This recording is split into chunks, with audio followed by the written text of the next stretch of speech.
আমি electronic configuration পঢ়ি আছিলোঁ আৰু আগৰ ভিডিঅ'টোত মই 1 to 20 atomic number electronic configuration দেখুৱালোঁ। আজিৰ ক্লাছত আমি 21ৰ পৰা ষ্টাৰ্ট কৰিম। Okay, 21 atomic number is for scandium, SC বুলি লিখে তাক। আৰু ইয়াত মই অকল ভেলেন্স শ্বেলটোহে দেখুৱাম, মানে যেনেকৈ আগতে লিখি আছিলোঁ আৰ্গন ইয়াত 18। তো এইটোৰ মিনিংটো হ'ল যে আৰ্গনৰ যেনেকুৱা কনফিগাৰেশ্যন হয় 1sৰ পৰা ষ্টাৰ্ট কৰি সেই গোটেইখিনি ইয়াত আছে।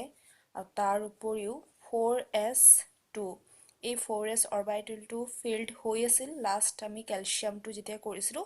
এতিয়া স্কেণ্ডিয়ামত যিহেতু 21টা ইলেক্ট্ৰন আছে, গতিকে এটা এক্সট্ৰা ইলেক্ট্ৰন আছে। সেই এক্সট্ৰা ইলেক্ট্ৰনটো 4sৰ পিছত যিটো অৰবিটেল আহে হায়াৰ এনাৰ্জিৰ, সেইটো হৈছে 3d। এই 3dত গৈ সোমাব। অ'কে, ইয়ালৈকে আমি আগতে চাইছিলোঁৱে কেলছিয়ামৰ কনফিগাৰেশ্যন। ইয়াত কেলছিয়ামতকৈ এটা বেছি ইলেক্ট্ৰন আছে, সেই এক্সট্ৰা ইলেক্ট্ৰনটো 3d অৰবিটেলত থাকিব। The next 22 is for titanium. টাইটেনিয়ামত 4s2 3d 2 হৈ যাব। মানে আমি 21ৰ পৰা এতিয়া ষ্টাৰ্ট কৰিছোঁ। এই ইয়াত যিবিলাক এলিমেণ্টছ আহিব ইহঁতক ডি ব্লক এলিমেণ্ট বুলি কোৱা হয়। Okay, D block element. D block কিয় কোৱা হয়? কাৰণ ইহঁতৰ লাষ্টৰ ইলেক্ট্ৰনটো ডি অৰবিটেলত থাকে, ঠিক আছে। আৰু এইটো 3d অৰবিটেলত সোমোৱাৰ কাৰণে ইহঁতক ডি ব্লকৰ 3d চিৰিজ বুলি কোৱা হয়। ডি ব্লকৰ আৰু 4d চিৰিজো আছে। আমি স্কেণ্ডিয়ামৰ পৰা জিংকলৈকে মানে 21ৰ পৰা 30 এটমিক নম্বৰলৈকে চাম, আৰু এই গোটেইবিলাক 3d চিৰিজৰ ভিতৰত আহি যাব, ডি ব্লকৰ 3d চিৰিজ। আৰু সিহঁতৰ আৰু এটা নাম আছে, সেইটো হৈছে ট্ৰেনজিশ্যন এলিমেণ্টছ, ঠিক আছে। ইহঁতক ট্ৰেনজিশ্যন এলিমেণ্টছ বুলি কোৱা হয়। গতিকে আমি ট্ৰেনজিশ্যন এলিমেণ্টছবিলাকৰ 3d চিৰিজৰ ইলেক্ট্ৰনিক কনফিগাৰেশ্যন এতিয়া লিখি আছোঁ। তো এইটো হৈ গ'ল 4s2 3d 2। এনেকৈ গ্ৰেজুৱেলি ডি অৰবিটেলটো ফিল্ড হৈ হৈ গৈ থাকিব। তোমালোকে এটা কথা মনত থবা যে ডি অৰবিটেলত মেক্সিমাম 10 ইলেক্ট্ৰনছ সোমাব পাৰে। আৰু আমি এতিয়া 10টা এলিমেণ্টে ইয়াত লিখিম 21ৰ পৰা 30লৈকে। চ' 23 ভেনাডিয়াম, ইয়াৰ কনফিগাৰেশ্যনটো জাষ্ট এটা এক্সট্ৰা ইলেক্ট্ৰন আহিব, 3d 3 হৈ যাব। Then 24 chromium. এতিয়া চোৱা, ইয়াক মই ষ্টাৰ কৰি দিছোঁ। ষ্টাৰ কৰিছোঁ কাৰণ ইয়াৰ কনফিগাৰেশ্যনটো অকণমান আমি ভবাতকৈ বেলেগ হ'ব। এতিয়া আমি ভাবিছোঁ যে এইটো 4s2 হ'ব আৰু 3d 4 হ'ব লাগে, ৰাইট। 4s2 3d 4, total 24টা, 18 + 2 20 + 4 24। কিন্তু এইটো কনফিগাৰেশ্যন নহয় ক্ৰমিয়ামৰ। ইয়াতে চোৱা 3d 4 হৈ আছে আৰু 4s2 হৈ আছে। এই 3d আৰু 4sৰ এনাৰ্জিৰ বেছি ডিফাৰেঞ্চ নাই, শ্লাইট ডিফাৰেঞ্চে আছে। সেয়েহে এই 3d লৈকে এটা ইলেক্ট্ৰন 4sৰ পৰা মুভ কৰিব, ঠিক আছে। 4sৰ পৰা এটা ইলেক্ট্ৰন 3d লৈকে মুভ কৰিব। তাৰমানে এইটো একচুৱেলি হ'বগৈ 4s1 আৰু 3d 5। ষ্টাৰ কৰি দিছোঁ, তাৰমানে তোমালোকে এইটো অলপ ভালকৈ মনত থ'ব লাগিব। এইটো এক্সেপশ্যনেল হয় কাৰণে ইয়াক ভালকৈ মনত ৰাখিব লাগিব। চ' 4s1 3d 5। এতিয়া কিয় এইটো হৈছে ইয়াৰ ৰিজনটো মই অলপ পিছত কৈ আছোঁ। Okay, then 25 is for manganese. ইয়াত আগৰ ধৰণে আহি থাকিব 4s2 3d 5। Then 26 is for iron, 4s2 3d 6. 27 is for cobalt, 4s2 3d 7. 28 nickel, 4s2 3d 8। এটা এটাকৈ আমি বহাই গৈ আছোঁ electron. 29 is for copper.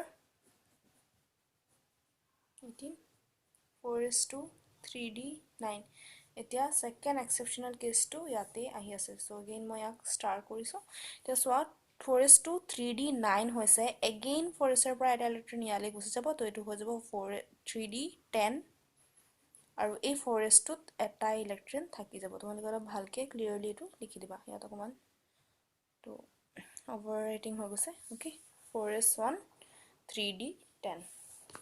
Then last element of 3D series transition element is zinc.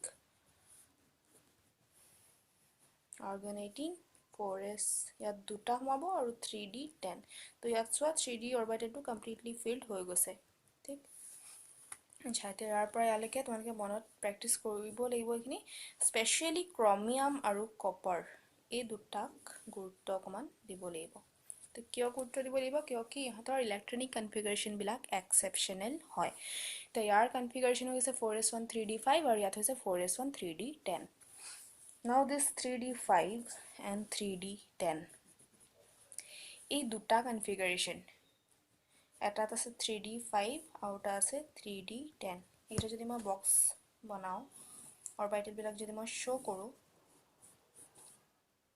পাঁচটা d থাকে পাঁচটাত এটা এটা থাকিব ৰাইট 3d5 পাঁচটা লিটাৰ আছে আমি হোমস ৰুল ফলো কৰি এনেকে ড্ৰ কৰিব লাগিব আৰু 3d10 যদি হয় তেতিয়া